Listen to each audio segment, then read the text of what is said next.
Hello, I am Arie Braverman, and I'm doing my grandpa Arie Pshetizky for this genealogy project.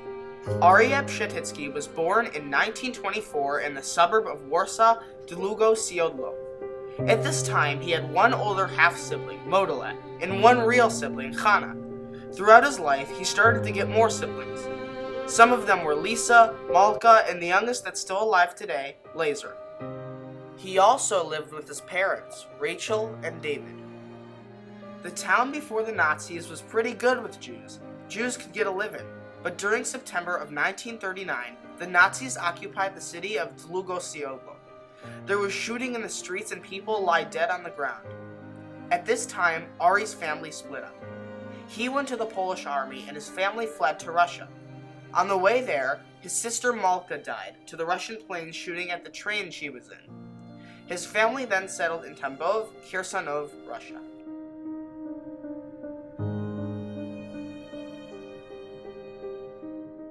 On the other side, Arie fought for Polish resistance, but the Russian army later. He was an officer of his soldiers, and he was young for one. He was in his late teens. One time, when he was passing through the city his family lived in, he saw his family members.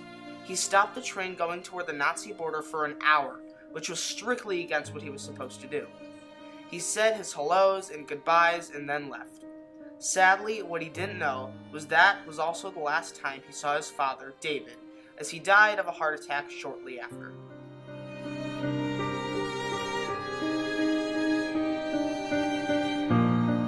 He went to the German border, which was the border of the Nazis. When he got there, he shot at the Nazis, and he was commanding his men. But he was shot himself by a gun in the stomach, and he also got a grenade blown up next to him. He had metal in his head from it. He was left for dead until Polish people took him to a hospital. He survived all the shots, but got many scars in the process. Thank God for that. He was in a hospital a long time, maybe 6 months. When he recovered, though, after the war, he met my grandma in Poland in 1950. My grandma was about 10 years younger than him. She was 16, he was 26. He bought her shoes and some other items, and after that, they fell in love. Arie was a very hard worker and would do anything to make sure his family and wife could make a living.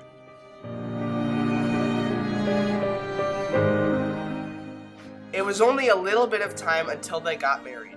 When they got married, though, they had 2 daughters very quickly, Miriam and Donna, my mom's sisters.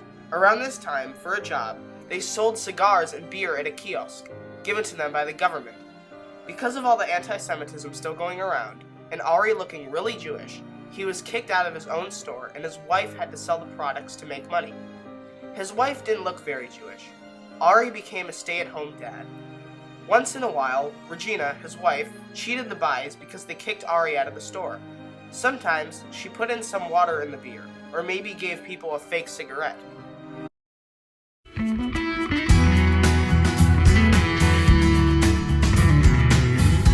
All the anti-Semitism got to them, so in 1957, they decided to leave Europe and go to Israel. They settled in a town, Caesarea. Soon after, they had a daughter in 1958, Arie Pshetizky, his youngest daughter. Arie struggled in Israel, but he did whatever he could to make a living for his family. His first job there was that he worked in a screw factory, making sure the machines worked, and fixed them if they didn't work. He struggled, but he did this for a long time. After that, he got a new job at a freezer company. It was very similar because he had to fix and monitor the machines. One thing about this job was that he had to work nights, which must have been tough on him. But he was still a very hard worker and very passionate. In Israel, he moved 4 times. As I said before, he started off in a small town, Caesarea. Then he moved to Yaffo, then a different place in Yaffo. Finally, he went to Ramat Gan.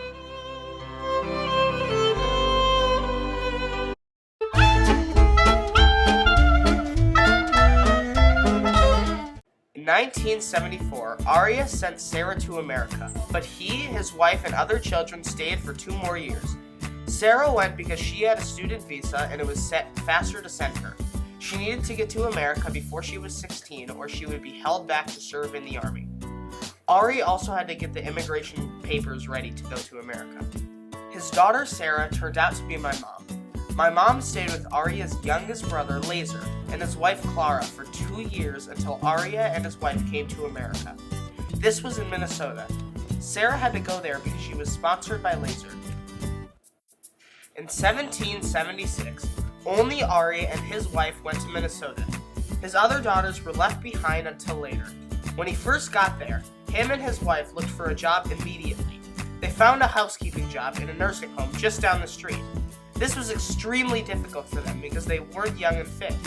Arie was about 52 years old, with his wife being 42.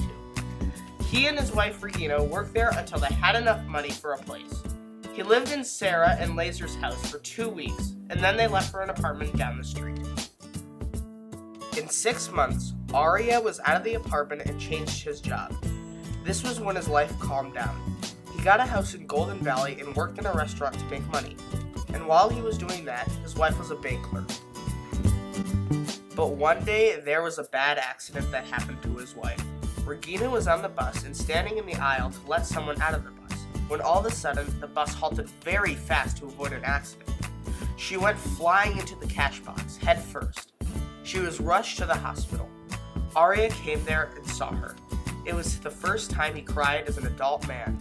Her eyes could barely open, and he thought she would be blind.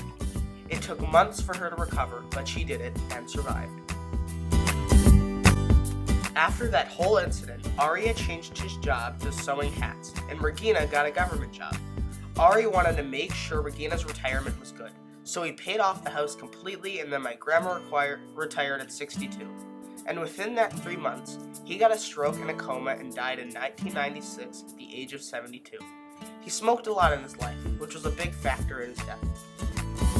I picked Arie Pshetizky for this genealogy project because I was interested to hear his story. Nobody in my family had his history. It was really fun learning about him. Lastly though, I was named after Arie, but when I was named, they cut off the E at the end, shortening my full name to Arie. I hope you've enjoyed listening to this project. It was really fun for me to learn about it.